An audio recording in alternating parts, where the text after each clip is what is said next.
¿Qué tal, queridos hermanos, hermanas, amigos? Que Dios los bendiga mucho.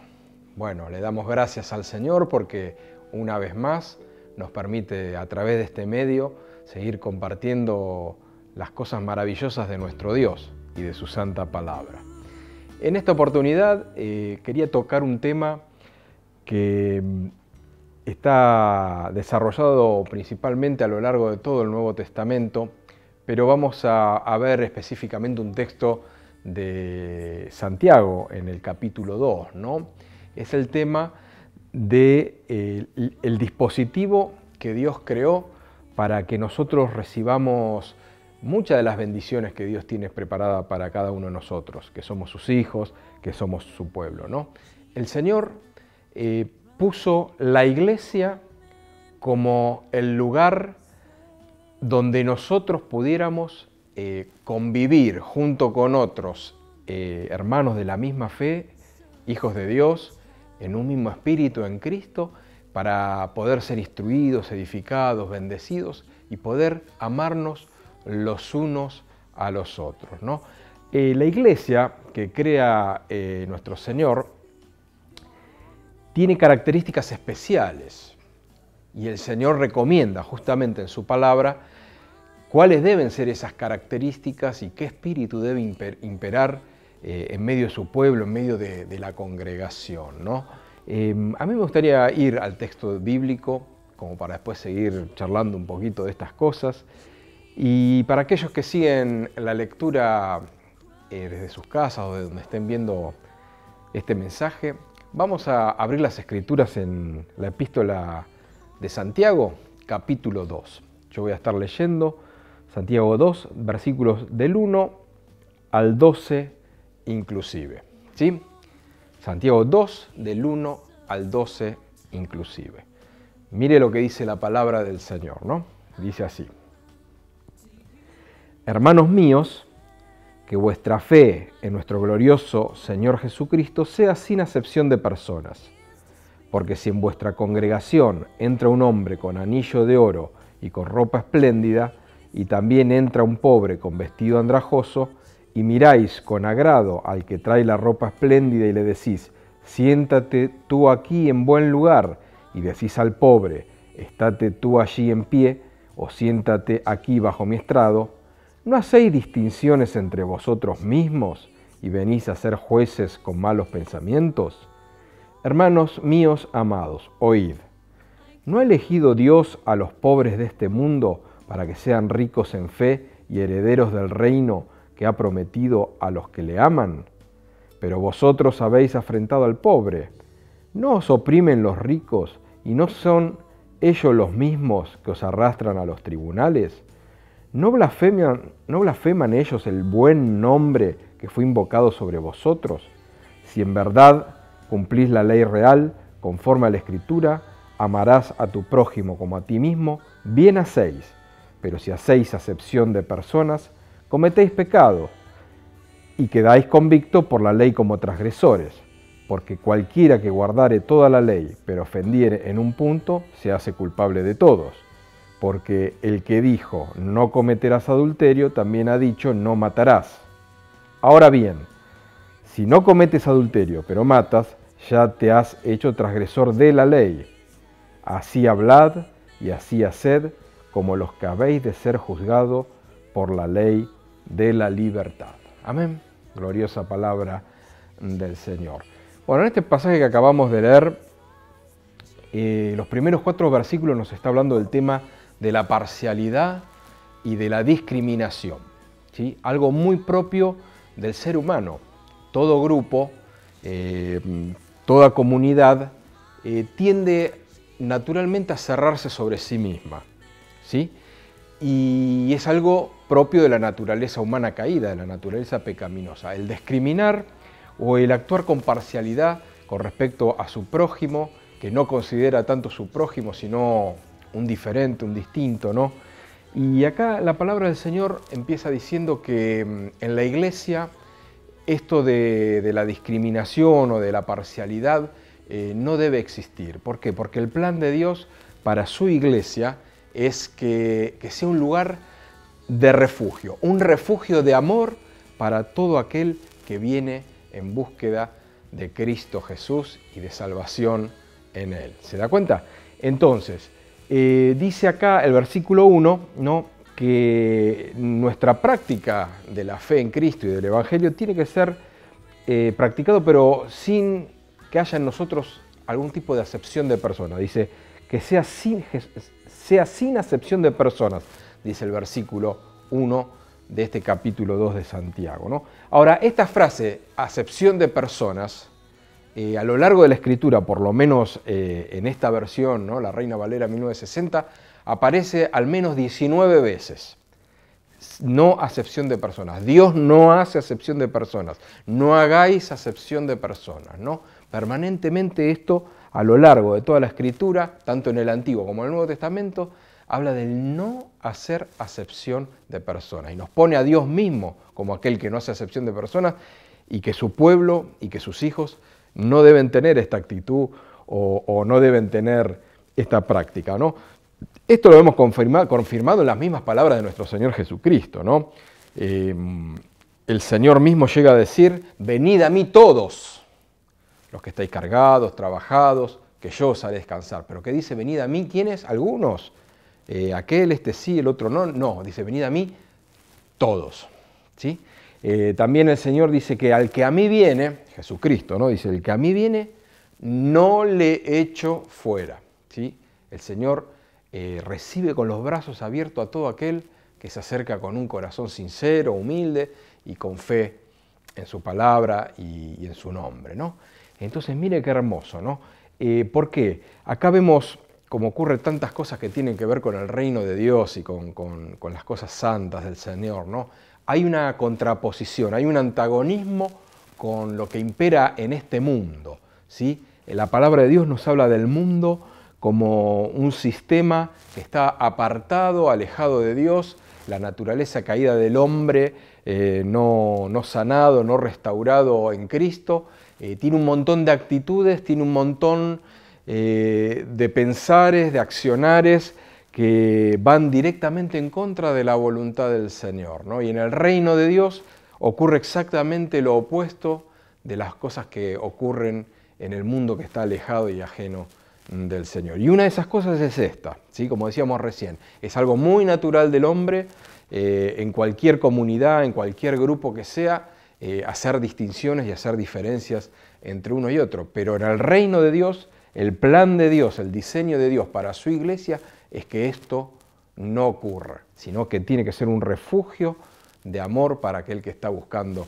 el rostro de Dios, ¿no? Entonces, vemos en el mundo que existe, ¿qué cosa? Una admiración, un privilegio, una aceptación, un reconocimiento hacia personas que de pronto son ricas, ¿no? Tienen bienes materiales, han alcanzado un nivel social, que tienen un nivel de prosperidad económica y también dentro de los parámetros, ¿sí?, de la sociedad hay ciertos grupos que valoran los niveles de conocimiento, de cultura, de formación académica. Dentro de otros grupos se exalta la belleza física, la presencia externa que pueda tener una persona, ¿no?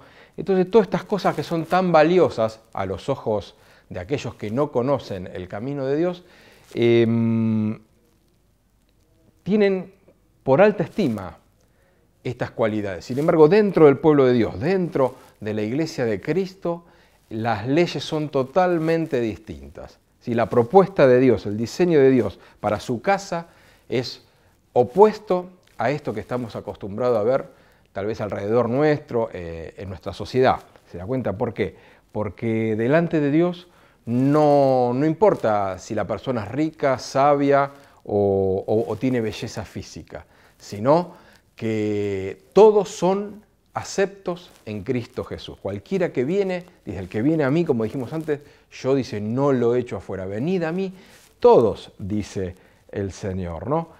Por eso acá, en estos primeros 4 versículos del pasaje que acabamos de leer, está hablando del caso donde si viene un hombre rico, dice con anillo de oro, con vestimentas espléndidas, y se le da un lugar de privilegio, se lo mira con admiración y se le da, digamos, un lugar especial, y tal vez viene una persona, no dice acá, con vestido andrajoso, podría tratarse de un indigente, pero otras versiones de la escritura, otras traducciones, habla de vestiduras desgastadas, no necesariamente tienen que ser harapos o algo andrajoso como dice acá esta traducción.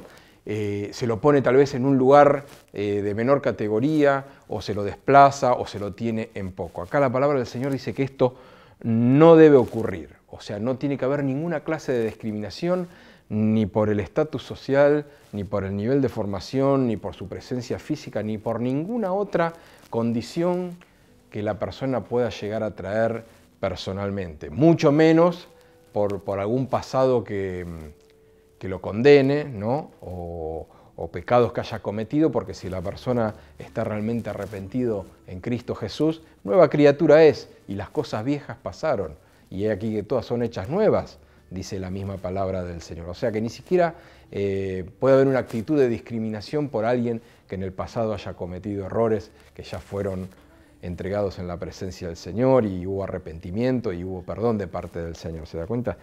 Entonces, muchas veces ocurría ya en la iglesia primitiva esta actitud que era propia del mundo, ¿sí? Poner en un lugar especial al rico y poner en un lugar menor al que tal vez era pobre, ¿no? Y esto no debía ocurrir. Ahora también me gusta señalar el hecho de que en base a estas enseñanzas muchos han malinterpretado dentro de las iglesias y han caído en lo que se llama una discriminación a la inversa, ¿no? Como el Señor recibe, sabemos por la Escritura que el Señor recibe a los pobres y a los no sabios de este mundo, no a los desventajados de este mundo, el Señor los recibe con los brazos abiertos, gloria al Señor, que es así.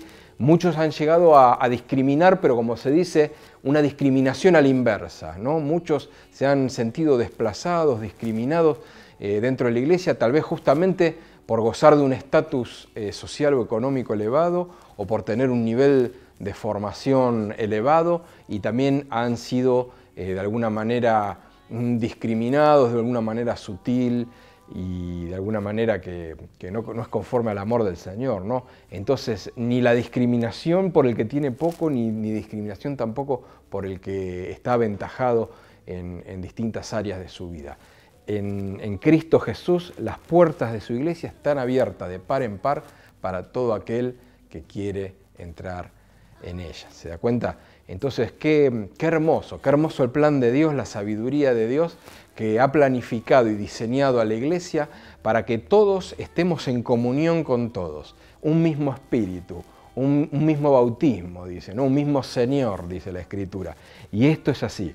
Por eso no está bueno que ciertas iglesias o ciertas congregaciones tal vez parece como que se especializaran en cierto tipo de perfil, ¿no? de personas, o para captar ciertos grupos de personas de determinado nivel social o cultural específico, sino que la iglesia tiene que tener la capacidad espiritual y tiene que tener la madurez en el amor como para recibir tanto a un rico y poderoso como a un indigente, para recibir a un sabio como a una persona analfabeta, para recibir a una persona que tal vez tuvo siempre una vida religiosa, errada o no, con respecto a la palabra de Dios, y una persona que estuvo tal vez involucrado en los más profundos pecados. La iglesia tiene que estar dispuesta a abrazar y a recibir a todos. ¿Por qué? Porque ese es el plan de Dios,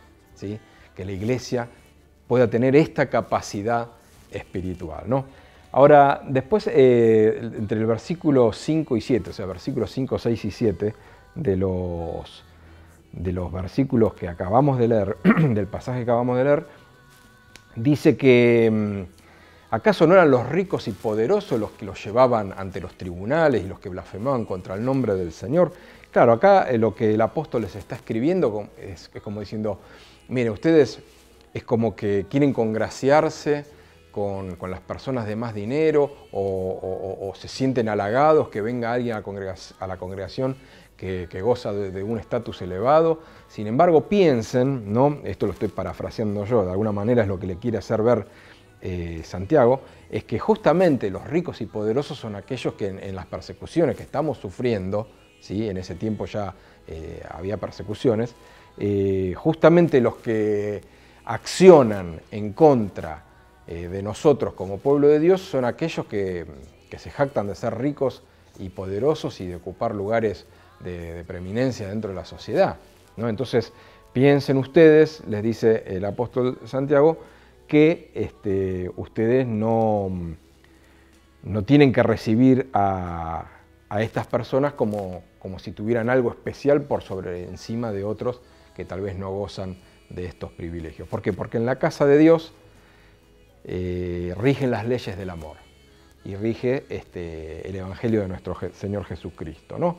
Y después, para explicar todo esto, Santiago pasa a hacer una analogía con la ley, ¿no? ¿Y por qué hace una analogía con la ley? Esta carta empieza en el versículo 1, capítulo 1, o sea, la salutación inicial, dice que Santiago dice que le dirige su saludo y esta carta a las 12 tribus que están en la dispersión. O sea que él está escribiendo a quiénes, a judíos convertidos a Cristo que estaban lejos de Jerusalén y de su tierra natal, dispersos por distintos lugares donde iba a llegar esta carta, ¿no? O sea que eran judíos y ellos como judíos entendían la ley de Moisés y conocían la ley de Moisés. Entonces les hace una comparación, ¿no? Acá hay como una analogía, una parábola, una comparación para que ellos entiendan. ¿Y cuál es la comparación que acá Santiago hace? Él lo que está diciendo es lo siguiente. Ustedes saben como judíos que la ley, para ser cumplida a cabalidad, tiene que ser respetada en todos sus mandamientos. Porque si ustedes transgreden, desobedecen uno de todas las cosas que mandan la ley, ya se constituyen transgresores de la ley en todo, porque no la cumplieron completamente, ¿no? Por eso dice acá, dice, no adulterarás, no matarás, pero si tú adulteras, pero no matas, te haces transgresor, y si matas pero no adulteras, igual te haces transgresor, porque estás fallando en uno de los puntos, estás desobedeciendo en uno de los puntos de la ley, te hace transgresor de toda la ley. ¿Qué está queriendo decir acá Santiago? Está queriendo decir que si nosotros pertenecemos a una congregación, vamos a suponer, para hacer números redondos, somos una congregación de hermanos en Cristo donde somos 100 miembros. Somos 100 hermanos que nos congregamos en una misma iglesia. Y yo puedo decir, yo amo a todos los hermanos, menos a uno, ¿no? O sea que yo amo a 99, pero hay uno que no lo amo. Si yo estoy en esa situación, Santiago, a través de esta comparación con la ley, con la analogía, es como que estoy fallando a la ley del amor, estoy desobedeciendo a la ley del amor. ¿Por qué? Porque digo que amo a todos, pero hay uno que no estoy amando. Y en realidad la palabra del Señor nos dice que tenemos que amarnos a todos. Mire, por un lado qué tremendo y por otro lado qué maravilloso, ¿no? ¿Por qué? Porque tenemos que comprender que cuando dice acá que debemos amar a todos los hermanos, no está hablando de una cuestión de simpatía personal para con uno, para con otro, porque evidentemente a nosotros como seres humanos, por distintas cuestiones, va a haber hermanos que tal vez nos resultan más simpáticos o nos resultan más agradables a la hora de entablar una conversación, a la hora de tal vez emprender juntos un ministerio. Y tal vez con otros hermanos, por distintas causas, tal vez nos cueste un poco más. Pero acá no se trata de un sentimiento humano, no se trata de una cuestión de simpatías según la carne, sino que acá nos está hablando de una comunión espiritual, ¿sí? La palabra del Señor mismo compara a la iglesia y al pueblo de Dios como un cuerpo, como el cuerpo humano con distintos miembros que se ayudan mutuamente y que trabajan en unidad, ¿sí? Y que también compara la iglesia de Dios con una edificación, ¿no? con un edificio. Entonces, qué hermoso, ¿no? Acá en esta analogía, ¿sí? Compara la ley diciendo que así tenemos que hacer nosotros, que ellos como judíos, sabiendo que transgrediendo un mandamiento de la ley, pero cumpliendo todos los demás, ya se constituían transgresores de la ley en general. Y que ahora, ¿no? Repetimos, podemos decir que amamos a todos los hermanos, pero hay uno que no lo estamos amando, o que estamos atesorando algo en nuestro corazón que no es conforme al amor de Dios. Bueno, estamos fallando en un punto, en no amar a ese hermano o a esa hermana, y el Señor nos invita a ¿qué cosa? A que resolvamos esa situación. ¿Para qué? Para que la ley del amor de Cristo sea cabal y sea real, realmente cumplida en nuestra vida y en nuestros corazones. ¿Se da cuenta? Mire qué hermoso, ¿no? Y acá Santiago no está hablando de que nosotros tengamos algo que ver con ser justificados por la ley o por obras, porque muchos leen rápidamente este capítulo y dicen, ve, acá Santiago está hablando de la ley, entonces la ley sigue vigente. No, después él se encarga de decir, fíjese ya en el versículo 12, ¿sí? Lo último que leímos, dice, así hablad y así haced como los que habéis de ser juzgados, ¿por qué dice? Por la ley de la libertad. ¿Sí? O sea, estamos hablando de la ley del Evangelio, estamos en el nuevo pacto. Dice, donde está el Espíritu de Dios, allí hay libertad. ¿Sí? Y habla también un poco más arriba, donde hemos leído, habla de la ley real, ¿sí? O sea, la ley de Cristo. ¿Sí? ¿Y cuál es la ley de Cristo? La ley del amor, hermano. La ley del amor. Entonces nosotros, como pueblo de Dios, tenemos que entender esto, que debemos amarnos los unos a los otros, y este amor es el amor que dice, ¿no? En 1 Corintios capítulo 13. Ustedes después léalo, ¿no? Cuáles son las características de ese amor espiritual maravilloso, ¿no? que Cristo derrama en nuestro corazón. Ese amor que nos ayuda a mirar al hermano, a la hermana, aun cuando está equivocado, aun tal vez cuando no es del todo de nuestro agrado lo que está diciendo, lo que está haciendo, nos ayuda el Espíritu Santo a mirarlo con los ojos de Cristo y a amarlo con el corazón de Cristo, y entendiendo que el Señor le ama y que también pagó con su sangre, ¿sí? Por él, por ella, así como un día también lo hizo por mí y por usted, ¿no? Entonces el apóstol Pedro llega a decir, ¿no? Como piedras vivas, sed edificados como casa espiritual. ¿Se da cuenta? La iglesia. Nosotros somos piedras vivas y vamos formando la iglesia. Como muchas veces se explicó, la iglesia no es el edificio, ¿no? Con vigas, con pisos, con puertas y ventanas, que de hecho sí es una iglesia, ¿no? Conforme a la definición del diccionario, pero la iglesia es el conjunto de hermanos, ¿no? Los cristianos en comunión. Pero dice que nosotros somos edificados, no dice como piedras vivas, sed edificados como casa espiritual. O sea que más allá de los ladrillos y las puertas, nosotros somos como bloques de piedras, en un sentido figurado, espiritualmente hablando, que conformamos la casa de Dios. Entonces usted y yo estamos en la casa de Dios y somos parte de la casa de Dios. Y esta casa de Dios tiene que ser una casa de refugio para todo aquel que viene buscando la bendición de Dios, la ayuda del Señor, ¿no? Entonces que Dios nos ayude a que como hijos de Dios crezcamos, ¿no? En estas cosas y que realmente seamos piedras vivas que colaboremos para que realmente la casa de Dios cumpla la función para la que Dios realmente la diseñó, ¿no? Dice el apóstol Pablo en Colosenses, ¿no? La carta a los Colosenses, dice, vestidos de amor, que es el vínculo perfecto. ¿Se da cuenta? Es el vínculo perfecto, ¿sí? Entonces, si se me permite la comparación, estos bloques de piedras vivas que hablaba Pedro, vinculémoslos unos con otros, estos bloques, vinculémonos con el cemento, con la argamasa, con el pegamento perfecto, que ¿qué cosa es? El amor, el vínculo del amor. ¿Por qué? Porque dice que el amor cubrirá multitud de pecados, porque el amor nunca deja de ser, el amor todo lo sufre, todo lo espera, ¿sí? El amor no hace nada indebido. Entonces el amor es el que nos va a constituir realmente como casa de Dios, como templo del Señor. Y vamos a ser refugio para todo aquel que viene a buscar cosas del Señor. ¿Se da cuenta? Entonces, mire qué hermoso, ¿no?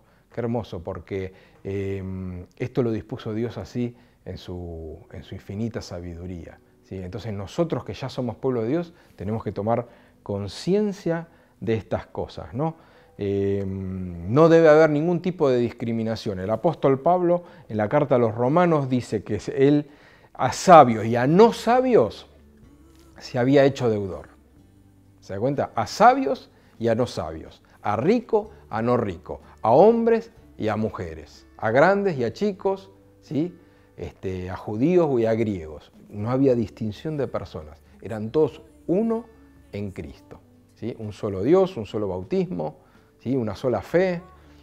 Qué hermoso que nosotros podamos comprender estas cosas, ¿no? Porque el Espíritu Santo, a través de Pablo mismo, dice, miren, en la primera carta a Timoteo, dice, casa de Dios, ¿sí? Casa de Dios, que es la iglesia del Dios viviente, columna y baluarte de la verdad. ¿Se da cuenta? Es importante que nosotros entendamos esto, que la iglesia realmente es una idea de Dios, que no es una invención humana. Yo he escuchado, ¿no? en distintas oportunidades, personas que tal vez no conocen las Escrituras, que están lejos de las cosas de Dios, decir que Cristo no creó ninguna iglesia, que Él no vino a inventar ninguna iglesia, ninguna religión y que, bueno, un montón de cosas, ¿no? que se dicen por ahí. Sin embargo, la palabra del Señor nos muestra que la iglesia es una creación de Dios, es parte del plan de Dios, es un instrumento, un dispositivo dado por Dios. ¿Para qué cosa? Para que el amor circule, fluya y para que las almas se salven y para que nosotros nos perfeccionemos los unos a los otros en el amor. ¿Se da cuenta, hermano, hermana? Y si hubiera alguien que todavía no pertenece a este pueblo, que no pertenece todavía a la casa de Dios, el Señor en esta hora lo está invitando a ser una de esas piedras vivas que forman parte del templo de Dios, el templo espiritual de Dios, ¿no? Si usted tiene en su vida alguna angustia, alguna aflicción, algún dolor, está sufriendo soledad, está buscando la verdad, el verdadero sentido de la vida, venga a la casa de Dios. Y ese va a ser el refugio que Dios le está abriendo para que usted pueda ampararse de toda la maldad y del frío que se está viviendo en este mundo que se aleja cada vez más del verdadero Dios y del amor de Cristo. Entonces, acérquese a la casa de Dios, acérquese al templo de Dios y forme parte de Él, aceptando a Cristo como su Salvador personal, ¿sí? Por la fe y entrando en comunión con los santos que ya un día hemos conocido a Cristo Jesús. Santos no porque seamos perfectos, ni mucho menos, pero hemos conocido a Cristo y ha puesto de su amor en nuestros corazones y ahora vemos las cosas como quiere que las veamos el Señor y como quiere que las vivamos el Señor.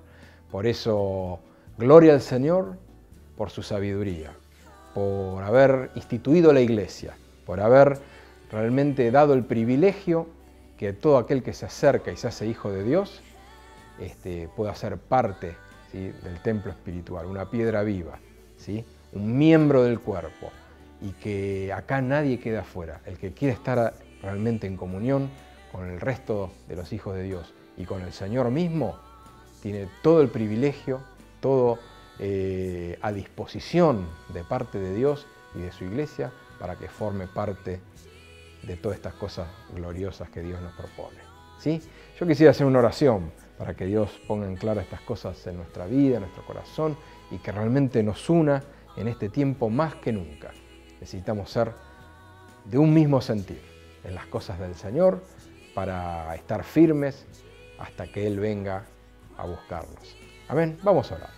Padre, yo te doy gracias en el nombre de Jesús, porque tú has puesto la iglesia aquí en la tierra como refugio de amor, Señor, para todo aquel que está buscando escapar de todas las maldades y de todas las cosas, Señor, que están ocurriendo en este mundo que se aleja cada vez más de ti. Señor, te damos gracias por la iglesia y te damos gracias por ser parte de la iglesia. Te pedimos, Señor, que nos ayudes a ser realmente edificados como piedras vivas y que realmente quites de nosotros todo intento de discriminación que pueda verse surgir en nuestro corazón contra el que tiene mucho porque tiene mucho o el que tiene poco porque tiene poco. Que tú nos ayudes, Señor, a entender que somos uno en ti y que en tu casa todos somos hijos tuyos y que la bendición está preparada para aquellos que realmente están en un mismo amor y en un mismo sentir, ¿no? Como dice el salmista, Señor, mirad cuán bueno y delicioso es habitar los hermanos juntos y en armonía. Ayúdanos, Señor, a alcanzar esta bendición y poder alcanzar a otros que también la necesitan. Te damos gloria, alabanza y poder en el nombre de Jesús. Amén y amén. Que Dios le bendiga ricamente.